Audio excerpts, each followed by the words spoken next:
Hello, friends. Welcome back to Seniors Can We Can Talk? we? Can we talk? Of course we can. That's what we're here to do. That's what Polly and I do best. But we want you to grab a cup of coffee or grab your favorite beverage, and we want you to pull up a chair to the table and join us today because you never know where we're going to take you. But we have a plan. So I hope you enjoy being with us as much as we enjoy having you. So, Polly, I was thinking about some phrases that people say. They might say, when life gives you lemons, make lemonade. Or they might say, well, you just need to bloom where you are planted. Have you ever heard those phrases before, I Polly? certainly have. Yeah, they're pretty common phrases. Mhm. Have you ever said a phrase like that to somebody? Either bloom where Oh, you're planted yes, or make lemonade? Yeah, yeah. totally, totally. Especially when I'm teaching my classes for seniors, so much of how we experience retirement, I found how we experience retirement depends on how we look at it. Whether we look at it as a glass half empty or half full, or whether we have a positive or a negative attitude, or whether we're proactive or reactive. But it's certainly how we enjoy or don't enjoy retirement. It depends on us. So, a friend of mine was moving to a new community to be near her family. And my friend encouraged this person to bloom where she's planted. Uh, my friend observed that with all the life changes that she was going through, that there was some negativity going on. And by offering that phrase, she was hoping that she could swing her line of sight around and look to see if there was somebody that she could encourage instead. So, um, what are some of the reasons why you would tell somebody to do that? Is it to help them move along because they're stuck? Or what have you noticed about their Well, I think behaviors? I would first qualify it a little bit because I think sometimes it's easy to tell somebody who's going through a difficult time, well, just put on your big girl panties and keep chugging on all kinds of. So understandably, sometimes if people tell us that, we can feel not heard and we can feel resentful of Yes. that. Hmm. But the truth is, especially when it comes to retirement, it is what we make it. And so if we have gone through a lot of changes as we go through retirement, especially if we've encountered a major health issue or the loss of a loved one or a family member or a husband and all of that sort of thing. Obviously, when somebody comes along and says, "Oh, bloom where you're planted," it makes us feel resentful. I'd be pissed off if somebody said that to me and I was in that situation. Well, So, it's absolutely right. It doesn't really um it's just something we say. But also when you're in a negative space or in a place where you feel stuck or you are going through a lot of life changes, sometimes it's really hard to figure out how to move along, right? mhm. Because patterns and habits have been ingrained for a long time. And so that's true. I've heard that phrase too. I've heard bloom where you planted. I've heard make lemons of lemonade. And most recently, somebody has said, well, retirement is what you make it. And I'm like, oh gosh, that's a lot of responsibility. Like, I don't even know what I'm going to be doing in retirement. I don't know what it looks like. I don't know what it feels like. I don't know what you're asking me to do or telling me to do. And yet I hear this phrase, retirement is what you make it. Well, of course, in my mind's eye, I want it to be vibrant. I want it to be alive. I want to be experiencing new things. I want to be curious, but in the back of my mind, I also hold those thoughts that am I going to be healthy enough? Am I going to be wealthy enough? If I, am I going to be doing it all by myself? I've got a lot of things going on in my mind. Okay. But retirement is what we make it. And Polly, you've been retired longer than I have. So is that true? Is it Oh, true or absolutely. false? I just for the sake of just for the sake of clarity, I am 82 years old, so I have been retired for a long time, and I've already had about two different lives just in retirement. So, Wow. Wow. so, Well, but that makes total sense then. Let me give a couple of statistics. So, okay, retirement's what you make it. All right. Mhm, You've already lived two lives since retirement. Okay, so back in 1935, mhm. the government decided that they would offer these benefits, and they arbitrarily decided that 65 was a good age. That was going to be retirement age. But life expectancy was somewhere around 58. All right. Well, since 1935, I looked up the statistics for life expectancy for right now, 2025, and we're into 79 years old. Okay. Some are going to live longer, some are going to live less, but this is an average. And then I did quick calculations, and I'm like, that's 22 years. That's a long time. And And probably longer than that. well, probably. I mean, my mom to live to 100, and that's what's in the back of my head. So I say 65 and 100. That's a long time. So I need to really be thinking this through. The other thing that has happened is that because of science, medicine, and technology, seniors are living not only longer, but they're living more active lives. They're enjoying healthier lives. All right. And now Social Security is going to start catching up because they know that all of this is true. So now they're going to extend the age of retirement. But the reality is that this will still be a conversation that we're going to have every day while we're working until we get there. Mhm, And people are saying, what are you going to do? When are you going to retire? What are you going to do? What is it going to look like? Are you going to travel? Are you going to play golf? Are you going to, what's your retirement going to look like? And now we have this phrase standing here saying, retirement is what you make it. La da! Just make it something. And I have to say, because Polly and I were chatting, that's a lot of responsibility. And I'm not even sure how to start that process. So, can you help us out here today, Polly, a little bit? Kind of get okay, us so going? I think the first thing that I would say is that um,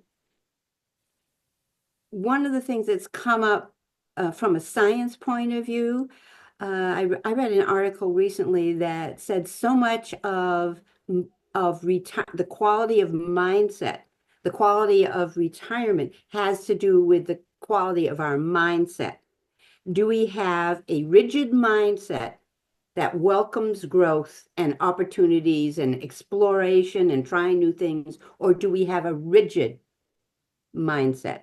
The rigid mindset is clinging to the past, resisting the present, and basically a very negative outlook on life because it's not the same. So I think one of the reasons that I teach the classes that I do is to give people the opportunity to really focus on what it takes to create a growth mindset instead of a rigid mindset. Okay. So I would say the fundamental thing that makes a difference on quality of life in retirement is to cultivate a growth mindset, to be willing to be open to change, to new things. And for some of us who've been in careers, that's an easy thing to do because we've had to suppress, we don't haven't had the time to pursue the things we really love. And we already have some things that we really love. For myself, it was when I was 13 years old, I loved to watercolor and took lessons and everything. I never touched it until I was in my 70s again, Wow. but rediscovered it. So there's a time, it's an opportunity for rediscovery. But then there's also those of us for whom our whole lives have been about our partner and our family. And to be honest, I think that is a bit of a more challenge because our whole life has been focused on others and Hmm. we've sort of lost a part of ourselves. So when we retire, probably the first step really is to do anything we can to start reconnecting with who we really are. Who were we really when we were 14 and 15 years old? What were those passions? Because in many cases, we put a lot of our self-awareness aside in order to take care of others and be there for others, for our family. And our lives have been completely enmeshed with our partner's life. And when that disappears, we feel lost at sea. So while in many cases I am talking about, oh, it's a whole new opportunity, I just want to also add in a note that I totally get it, that for some of us, that is much more of a challenge. We aren't looking at it, oh, here's a whole new opportunity. So one of the first things I would do is recommend a book that I read back in the 1980s, and it was written for women specifically about finding themselves in their midlife crisis. Well, honey, midlife crisis is now when you're 70. It's not when you're 40. Okay, so midlife, forget that. You don't No. have time for But that. her Actually, advice you is really don't even have time for a midlife crisis because you're too right. busy. So you got to In wait fact, until she you went get on, to our age to have one. So, okay, right, I like right. this. All right. And she wrote another book. And this book is, I love the title of this book. It's called It's Only Too Late If You Don't Start Now. Oh, oh, And yeah. for instance, for myself, becoming a certified tiny habits coach, I got the idea when I was, I guess, 79 or something like that. The first thought, and I've mentioned this before, the first thought came thundering into my head was, you are too old to start something new. These are all ingrained from our society and our culture. The whole idea that when you retire, you're like a cow being put out to pasture. Bye bye. See ya. Enjoy the clover. Good luck with that. Yeah, exactly. So really, if you are approaching retirement and you're also dealing with major changes in your life, um, my heart goes out to you. I think one of the most important things to do is ask for help, especially if you find yourself grieving over the loss of a partner, a life partner, or a family member, and that's been going on for more than a year or so. Get professional help because your partner would not want you to be living your life In in the rear view sadness mirror. and in a dark place for that's not the way it's meant to be. And the way I look at it, even here I am at 82 years old, I'm at the point where I think every year it's a bonus year. Yes. Think of all the people, it is a privilege. We all have people in our lives who never made it this far.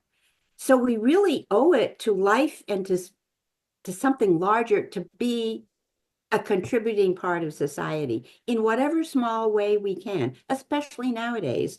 We keep thinking, oh, I'm so small and I'm so tiny, I can't. But so said 10 billion other people.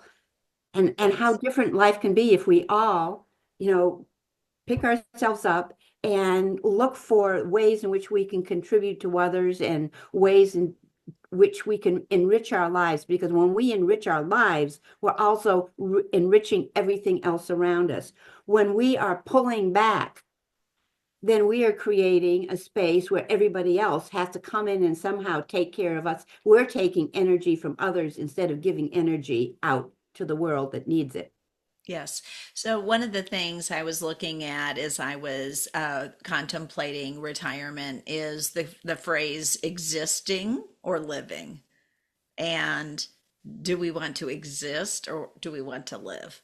And I, and you have heard me say this before, Polly, is that I do plan. And so I like to write down my plans in my planner so that I stick to what I know I have to accomplish. And then also contemplate what might be a stretch for me. All right. So not just doing the normal everyday that has to be done, but maybe something that's a little bit out of the norm for me. In fact, Polly and I were laughing about this the other day because I was telling her something about technology, which I have to laugh about anyway because I'm terrible at technology. And she goes, "Oh, I call those things my little trysies. Like I'm gonna try it. I'm gonna get around to it and I'm gonna try it." But honestly, trying something is really part of life. Growth. It's It's part part of of having a growth mindset. Trizes. I love trizes. Trizes, to me, it means I'm going to just give this little thing a try, and it's okay if it doesn't work at all. I'll just give it a little try. give it a little And try. What I have you think got to lose, you know? yes, you've got nothing to lose. When I started my business now about 2 years ago, the scariest thing in the world to me was walking into networking meetings where everybody, it's like a big cocktail party. Everybody already knows each other. And I'm this, and I'm the only one who doesn't know anybody. That was a very scary thing to do, but it's in approaching new things that we develop new skills and we keep growing. And quite frankly, if you want to have a really healthy and enriching retirement, what science tells us is your brain needs to be challenged. It needs problems to solve. It Yes. needs places to go and things to do, things to look forward to. It needs community, communication, and all of that. And that only is going to happen if you're willing to try new things You know, one of the instead of things resisting the changes. Yeah, one of the things that really has stayed in my mind from when I had heard this Mhm. is then when we take the focus off ourselves and put it onto somebody else, that's really when we start pulling ourselves out of depression, and it's where we start pulling ourselves forward because now somebody else is in the forefront of our minds. And I am an avid reader of many things, but my AARP magazines, number one, those are some things I really get into. But you know what I love about those stories that they put in there? They're seniors just like us. They're seniors that saw a need and they decided that they had time that they could spend on that project and meeting some of those needs that were not being addressed. And then all of a sudden found themselves in a new passion project that brought creativity and problem solving, engagement, and connections, new connections that they didn't even know they had. They might not have even been a pro in that field. And I find that Polly and I were at a networking meeting just recently, and we had how many, six people, and talking about their passions and what they were interested in, and they've all developed business models around that, and that gets my juices flowing. It gets me excited. It reminds me that even while I'm scared and I might have to do a try-Z and I might fail, I might not be able to figure it out, that it's okay. That pushing myself is really okay at every stage, right? Oh, the author Mel Robbins. Oh Uh, yes, the new I book. listened to I listened to a podcast of hers some time ago, and I thought it was a very wise and simple observation that she made is because people are always saying, well, how do I get more self-confidence? How do I get? And she said, it's self-confidence comes from being willing to try, Oh, I like that. being willing to try. It's one of the reasons why I like tiny habits. That when you sprinkle your day with tiny habits, with little things they're little promises that you keep to yourself, and you get to the end of the day and you know that you did what you said you were going to do, that encourages a feeling that is just as powerful as saying you are going to take a trip to Paris and you actually did it. Or Yes. you climbed Mount Everest, or you won a gold medal, or you did something that was very daring that you didn't believe you could do. The brain reacts in the same way. And it's by being willing to try and to keep these promises. The simplest promise as today, I'm going to take the recycling out to the recycling bin. Now that seems like a really simple thing, but when you're 70 and 80 years old, it means going down the stairs and, carrying stuff down and so on and so forth. It's very easy to put things off. Yes. But when you tell yourself, yes, I know I'd like to sort of, but I told myself I'm going to do this. I'm going to do it because that's my habit to do it. Today, after I finish the dishes, I will take out the trash. And then you congratulate yourself because you did it. So your brain just loves that. And that is what being willing to try, it's taking action instead of sitting there. And as one of my ladies once said, instead of sitting there all day being a couch potato. So Yes, yes. on a global level, the willingness to try new things is absolutely a secret to a successful retirement. Now, we can go from the global things is just to the little tiny things. And I wanted to share with you, I think we discussed this a little earlier. I had this lovely lady, her name is Eileen, and she came to one of my classes about applying the tiny habits method to retirement. And she said, I have a rule for myself, and that is that I cannot watch television until 8 o'clock Wow. because I don't want to be a couch potato.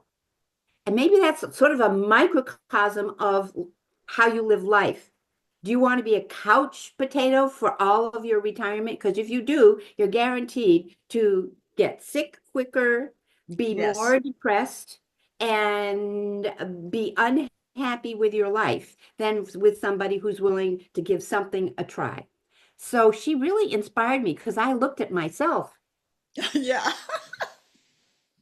Well, we still I have somebody else. realized I realize that I have a tendency at the end of the day to gravitate towards, God forbid, I do own a recliner, and my kitty climbs up in my lap, or I have my knitting, and I can turn on the TV.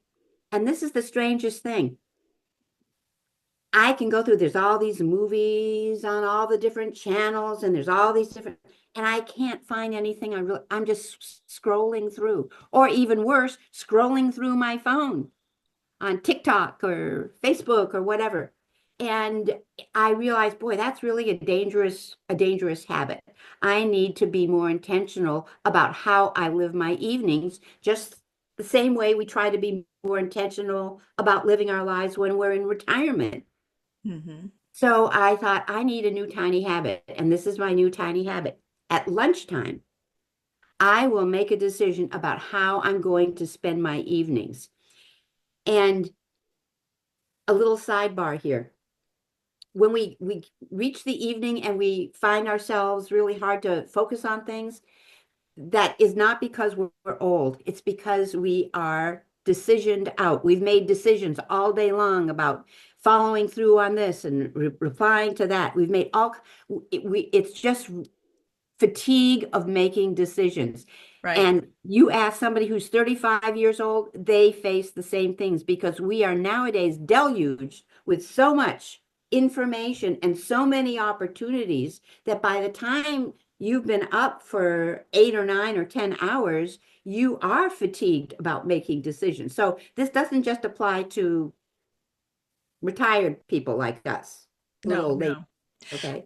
I So try to anyway, I try to look at it like this is that I set like an intention. I'll say, well, I'm going to read between this time and this time, and then I will give myself a good show to watch, not just a show and not just mhm, stuff. I want to watch mhm. something that appeals to me. Specific. Right. Something that is at least and is a good story. You know, there's Hmm. that de-stresses you when you are involved in a Oh, good yes. story. Yes. And one of my favorites is the PBS All Creatures Great and Small. You get done and you just feel like you've been transported into somebody else's life. And my doctor told me years ago when I was going through a very stressful time, he said, reading takes you out of your own life and transports you into another life. And that takes you out of your stress. So there Right. are little habits that you can do that can help you with this.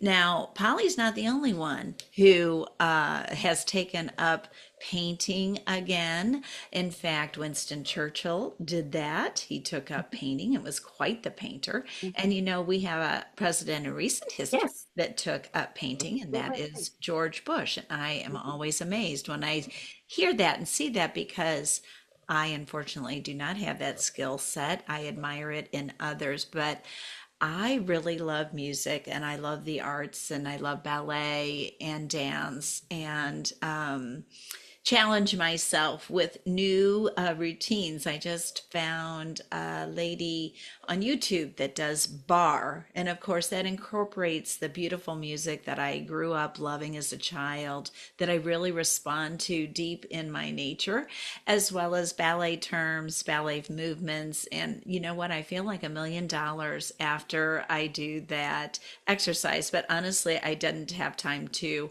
research that, do that, consider that when I had so many things on my plate and had other people's needs in front of mine. And that is exactly what Barbara Sher is talking about. She says, go back, look at what were you passionate about when you were a kid, because that's where all the clues are. And it's like she's not telling you, well, now, Linda, you have to go out and start studying to become a ballet, you know, be in the Bolshoi or whatever. Good. Okay.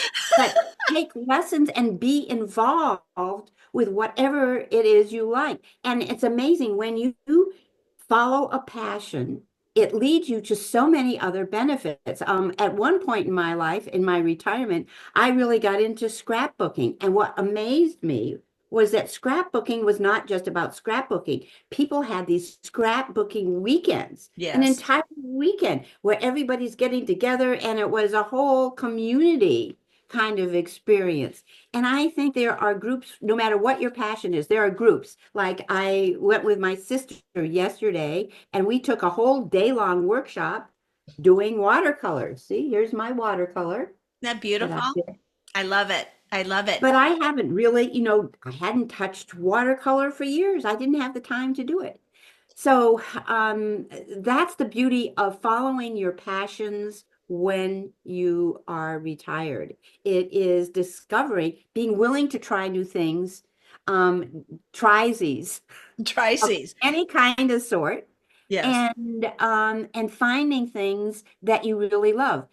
To get back to the little tiny habits thing for myself, I realized I was in a completely reactive space when it came to my evenings. Like I had gotten through all this day. Now I'm going to do this. Now I'm going to do this. Dinner was done, and I was like completely vacating responsibility. I didn't like that I was just sitting there scrolling through the Yeah. television or through my phone, because it is, on one hand, it's brain candy, but on the other hand, it does nothing to enrich your life. And I realized I needed to be more intentional about how I'm spending my evenings. So now, if I do want to watch television, I go on my phone and I look up specifically, what do I really want to watch that I'd really be excited about? Maybe it's another Star Wars episode or something. But to really make an intention, and that is it, to live your life with intention, make an intentional decision. And if there wasn't anything that really appealed to me, well, then maybe I should follow my friend Eileen's suggestion, no TV till 8 o'clock, and between 7 and 8 o'clock, either spend time in my office, either on my art studio side of my office, or on the business side of my office, or on the sewing side of my office, and do something there first before I go and watch TV. But whatever it is, I found that that was the place that we're, and here I am. I'm in general living a pretty good life at this age, as far as being a model for how to live your life in retirement. However, there was a shortfall that I had, is my evenings. My evenings tended to be very passive. And I was just not happy, especially when I had somebody almost 90 years old tell me that they don't want to be a coach potato. And that's exactly what I was being. Right. And so putting those little changes in place, what did you find? What did it? And well, what What I found changes is did that it? it just the evenings went by faster. When I spend an evening scrolling through Oh my the movie gosh, what a long or evening. scrolling through my phone, I feel sort of depressed. I don't have a feeling of now the day's done. Now it's red time to go to bed. I there's not a feeling of completion Yes. Yes. because when you're involved in scrolling, it just goes on and on and on and on. Your brain loves completion. Our brains love to have things tied up. So when you're scrolling or just going through your phone or on the television looking at movie, I just am looking at movie titles. I'm just looking at the channels and I can't figure Yeah, what to nothing watch. that really appeals to me.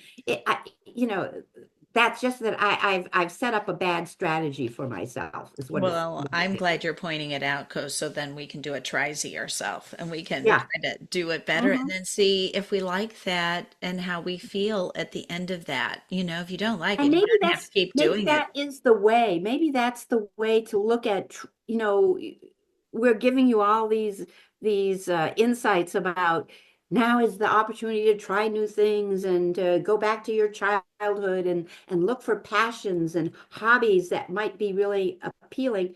Is real to realize it's just do try these, Just but try do it. something. Just try And it. And when don't you be do that, stuck. And don't be yeah. stuck. And it's easy to get stuck because I've been there, you've been there, we've all been there. Okay, so, sometimes we get big stop signs, right? Mhm. Oh, yes, I would like to do that, but now stop, and we pull the stop sign out because, that's our negative bias, stop.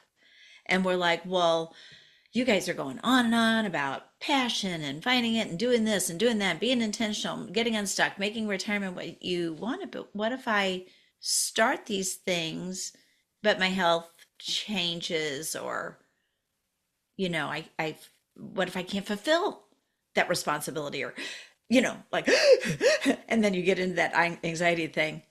And you told me a tip, and you probably don't even remember that you told me this, but you told me, Linda, there's always a workaround. Oh, absolutely. So maybe you're not going to be a ballerina on point. I can guarantee you that is never going to happen in my lifetime again, as sad as that makes me. But anyway, I can't do it. No, no, no, no. But there is a workaround. I can find that. Can do it differently. Absolutely we can. Absolutely we can. But Absolutely. when you get lemons, then go to the kitchen and make some lemonade. Try to reduce your sugar, of course. Haha. Mhm. Or realize that you're planted in a new space. And if you're planted in a new space, what do you want this space to look like? And we're not saying it's easy, but we're saying that it is possible It is to possible. get One thing, unstuck, right? one And move thing that forward. I learned is when you're in this community of people who are involved with neuroscience and behavior change, there is a wonderful little metric or saying there, and it's this: what is making this hard to do? So when you find yourself stopped, you're saying, well, what is making like gardening? My garden last year was a disaster. I had a garden. It had a couple of really beautiful rose bushes and some beautiful phlox. And between the weather and the fact that some stupid weed came over and killed off all my phlox, I don't know exactly what happened there. And I was thinking, oh, I don't know if I'm even up to gardening. And I thought, well, what is making it hard to do? Well, what's making it hard to do is I'm making the assumption that it takes whole lot of a whole lot of physical work to do this garden. And I was talking with my daughter, and all of a sudden, and she was talking about her garden, and all of a sudden I got this idea. She recommended a seed company that will send you a great big bag of wildflower seeds for your particular area of the country. And I thought I'm just gonna scatter those wildflower seeds and let it all just grow and be pretty. And I don't have to do a thing. What I was afraid of is on those hot summer days, I just wouldn't be having in me to go out there and be weeding and digging up things and doing all that. But I could still make a pretty space with wildflowers that are good for the butterflies. They're good for for where we live. And that's not that high maintenance, so I could find a different way to do it. A workaround. But you know what makes it hard to do, Polly, is usually, I hate to say it, but get ready. Usually it's me that's making it a lot harder than it is. So if I can get me out of the way, then I Mhm. think I can begin. But I hope that our friends today had fun being with us and hearing how we've been trying to create a different kind of mindset and retirement and focus and not believing that we want a ho hum existence. We want to be a part of the world as it turns. Uh, and you know, we don't have to always change for what the world is now. You know, sometimes what was is best. And I was thinking about that with your knitting. Tell me that quick thing about the knitting, because Polly knits, I do not. Polly knits, and there's something about the brain when you knit, which is Oh why yeah. so many Well, in fact, knitting classes with are a lot of coming. hobbies, there's just some research that came out that when you're knitting or when you're painting or when you're doing Lego blocks or building a miniature ship or your eyes are going back and forth, and that is helping your left and right brain to reconnect, Wow. and that it is a very wonderful way that your brain actually overcomes disappointments and trauma from that back and forth. In fact, it was very interesting to me. I have a friend who has vestibular migraines, which Yes. cause extreme vertigo and dizziness. All those exercises that she's doing, they all have to do with eye movements. I thought that was fascinating. Wow. So there must be something to it that when you're knitting or sewing or painting or doing any kind of hobby with your hands, it's very good for your brain. So as you're looking around for things to make your life interesting, just remember, hobbies are not frou-frou things. They're really important. They're what, especially when you're retired and you finally have the time to do it, find your passion. Yes. And whatever it is, just know that when you're involved with something that you're passionate about, it is definitely going to create positive things in other areas of your life. Absolutely, for sure. You heard that from Polly, and she knows what she's talking about. She's working and she's giving the trizes. So we're going to encourage our friends to do trizes this week Yes, after try they. these. Try something just Yeah. for fun. Just for fun. Who cares if you fail? Don't fall. You can even leave us a message if you want to say, "Hey, I tried it and failed. Not doing it again." Okay, fine. At least you tried, right? That's what my mother would say. Try again, right? Thank you for Absolutely. joining us today. Please look for Polly Lemire, Tiny Habits Coach. What is your website, Polly? I'm sitting here at my sister's house for up in Minnesota. I don't have all my cheat sheets in front, but the name of my business is, Is we're gonna try see this. let's see, the name of my business is Thrive After 65. .com. And I have a website, Yes. and Linda's is about aging in place, strategies and answers. And you have a podcast that's really and all kinds of interesting guests. And as you can see, Linda has the structure and answers and the specifics about retirement. Oh yeah, I got all the facts. Now I just gotta do something with that. I would also say that I do have a website now, which I didn't have 3 weeks ago because guess what? I did a try-Z and I could do it. Good for All things are you. possible. Yes, so it is Yay. seniorsupportstrategies.com. Please join us again next month because guess what? We're going to come back and we're going to talk. Seniors, can we Can we talk? talk? Bye. Bye bye.